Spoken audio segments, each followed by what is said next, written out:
Hello students, the topic of today class is Vedang and its importance. तो वेदांग जो है they are the limb of Vedas. तो वेद के ये पार्ट्स हैं और 6 वेदांग्स माने गए हैं और उनकी इंपॉर्टेंस क्या है ये आज की क्लास में लोग डिस्कस करेंगे। वेद और अंग का मतलब पार्ट, तो वेदों का ही एक पार्ट है और उसमें जो फर्स्ट इंपॉर्टेंट है वो है शिक्षा और फोनेटिक्स। शिक्षा और फोनेटिक्स का मतलब यहाँ पर ये है कि और ये 6 वेदांग्स हैं, इनकी बहुत ज्यादा इंपॉर्टेंस है वैदिक रिचुअल्स को परफॉर्म करने में। तो शिक्षा है, जैसे शिक्षा और फोनेटिक्स, तो फोनेटिक्स का मतलब होता है कि हम किसी वर्ड को प्रोनाउंस कर रहे हैं, बोल रहे हैं, तो उसमें एक हमारा प्रॉपर पर्टिकुलर एसेंट होता है, एक फ्लो होता है, एक पिच होती है, एक फ्रीक्वेंसी होती है और उस वर्ड को अगर हम प्रॉपर वे में डिलीवर कर रहे हैं तो उसमें हमें ये सारी चीज़ों का ध्यान रखना पड़ता है जिससे कि हमारी बात सामने वाले तक प्रॉपर वे में पहुंच पाए। तो इसी तरह से जब हम शिक्षा के अंदर फोनेटिक्स का मतलब है कि वैदिक आर्यंस जब ऋचास को, हाइम्स को प्रोनाउंस करते थे, रेसाइट करते थे in order to get benefits, in order to get favour from the god, और फेवर्स उनके हेल्थ के लिए, वेल्थ के लिए, in order to have sons, तो उनको जो फेवर लेने होते थे तो उसमें वो वैदिक ऋचाओं और हाइम्स को रिसाइट करते थे और हवन और यज्ञ करते थे in order to fulfill their needs, fulfill their requirement, fulfill their wishes।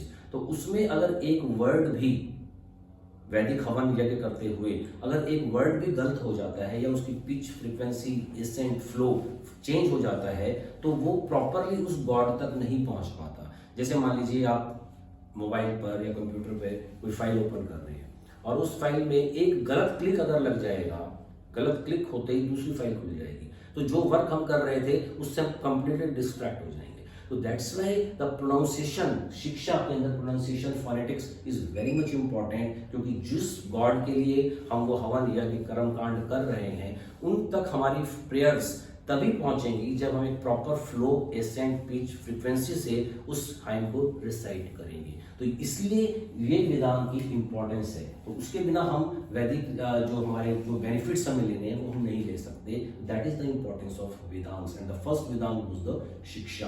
तो दैट इज इंपॉर्टेंट। सेकंड है छंद। छंद को जो एक छंद क्या है? That's a rhythmic pattern of poetry. अगर एक छंद है, वर्स है, पोएट्री है, तो उसको एक लय में गाया जाता है, तो उसके एक रिदम होता है। तो उस रिदम को, और वो जो रिदम होता है उसको हम कैसे ये लोग अचीव करते थे छंद में। जैसे एक वर्ड्स इन्होंने सेलेक्ट किया, अब उसके अंदर कितने वर्ड्स हैं, तो क्या करते थे, it measures and divide the Vedic mantras in such a proper way to recite them. तो उसमें वो उसको डिवाइड कर लेते थे कि यहाँ तक हम इतना इसका एरिया रखेंगे, इसके बाद हम इतना एरिया रखेंगे, अपने कन्वीनियंटली, जिससे वो उसको प्रॉपरली फ्लो में गा सकें। तो ये इसकी इंपॉर्टेंस थी सेकंड, जो कि छंद और मीटर में थी। It was a rhythmic pattern in poetry. तो इस तरह से उसको बनाया जाता था कि वो उसको रिसाइट करते वक्त एक प्रॉपर रिदम बना रहे।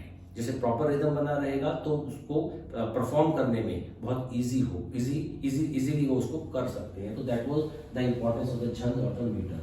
थर्ड इज द व्याकरण और द ग्रामर। तो व्याकरण और ग्रामर का भी एक बहुत इंपॉर्टेंट रोल है वैदिक ऋचास को, हाइम्स को, मंत्रों को समझने के लिए। तो वैदिक हाइम्स ऋचास जो थी that was written in the Sanskrit language. अब उस Sanskrit language that was a tough language, that was not easily understandable to the common people, and even it was sometimes not understandable to the priest also, क्योंकि ये श्रुति literature था, ये सुनकर लिया गया था, जिसमें वेद, ब्राह्मण, आरण्यक और उपनिषद जो थे ये सुने गए थे और जनरेशन टू जनरेशन वो रिसाइट करके उनको आगे वाली जनरेशन को डिलीवर किए जाते थे। तो उसमें बहुत सी चीजें जो थी जो अंडरस्टैंडेबल नहीं थी, वो सिर्फ उसको रिसाइट करते थे।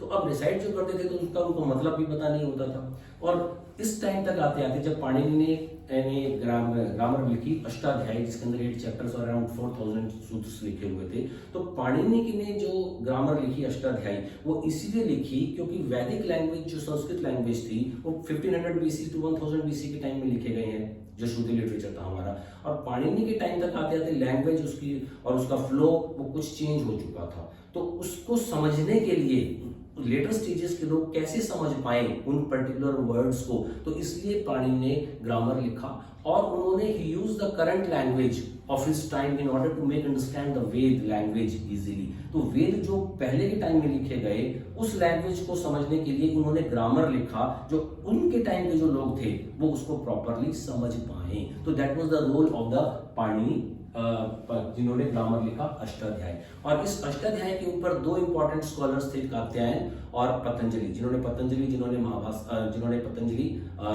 महाभाष्य लिखा और पाणिनि का अष्टाध्याय था। तो पाणिनि अष्टाध्याय पर कात्यायन और पतंजलि ने कमेंट्रीज लिखी, जिससे कि वैदिक रिचार्ज और हाइम्स को डिफरेंट टाइम के लोग भी प्रॉपरली समझ सकें। तो that was the importance of the व्याकरण। नेक्स्ट क्लास में हम लोग इसके जो 3 पार्ट्स हैं, निरुक्ता, ज्योतिष और कल्प, उनको डिस्कस करेंगे। Okay student.